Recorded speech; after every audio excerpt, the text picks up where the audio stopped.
মালয়েশিয়ার শ্রম বাজার কি আবারও খুলতে যাচ্ছে বাংলাদেশিদের জন্য? দীর্ঘ প্রতীক্ষার পর অবশেষে এলো আশার বার্তা। আগামী 2 দিনের মধ্যেই বাংলাদেশি কর্মী নিয়োগ নিয়ে গুরুত্বপূর্ণ সিদ্ধান্ত আসতে পারে।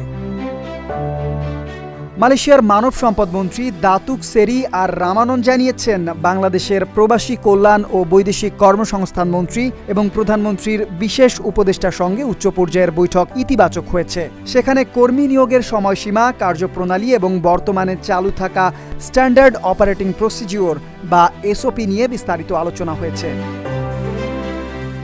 রামাননের ভাষ্য, খুব সম্ভবত আগামীকাল অথবা পরশুর মধ্যেই উভয় পক্ষ একটি চূড়ান্ত সিদ্ধান্তে পৌঁছবে। এরপর যৌথভাবে বা আলাদাভাবে সেই সিদ্ধান্ত ঘোষণা করা হবে।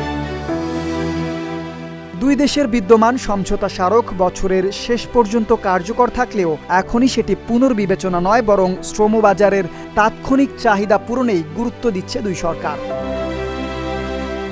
বাংলাদেশ শ্রমিক পাঠাতে প্রস্তুত। অন্যদিকে মালয়েশিয়ায় বিশেষ করে খাদ্য ও পানীয় খাতে কর্মীর তীব্র সংকট রয়েছে।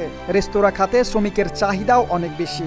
2 দেশের এই আলোচনা শ্রম সহযোগিতা আরও জোরদার করার পাশাপাশি মালয়েশিয়ার বিভিন্ন অর্থনৈতিক খাতে জনবল সংকট কাটাতে গুরুত্বপূর্ণ ভূমিকা রাখতে পারে।